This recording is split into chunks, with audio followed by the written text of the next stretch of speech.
আমাদেরকে ভয় দেখানোর প্রচেষ্টা করা হয়। ভয়টা বাংলাদেশ থেকে দেখায় না, লন্ডন থেকে দেখায়।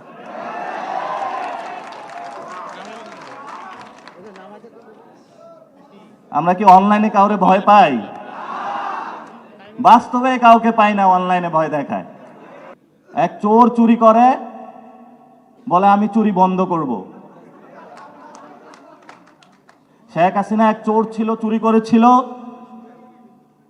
এই চোরের সম্পদগুলো রাষ্ট্রীয় কোষাগারে জমা না দিয়ে দিন দুপুরে ডাকাতদের মতো হায়ানার উল্লাস করে পুরো বাংলাদেশে এই 300 গডফাদার দিয়ে তারা মানুষের সম্পদগুলো রাষ্ট্রীয় কোষাগারে জমা না দিয়ে জনগণকে এখন ভোট ব্যাংক কেনার ধান্দায় তারা মানুষকে প্রতারিত করার জন্য প্রচেষ্টা চালাচ্ছে।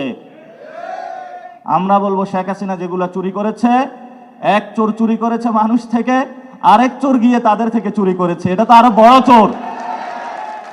এই চোরদের থেকে সম্পদ উদ্ধার করে আমাদেরকে রাষ্ট্রীয় কোষাগারে জমা দিতে হবে। আর এই জন্য বাংলাদেশের যুব সমাজ রয়েছে, ছাত্র শক্তি, যুব শক্তি, তাদেরকে কঠিন ভূমিকায় অবতীর্ণ হতে হবে আপনাদেরকে।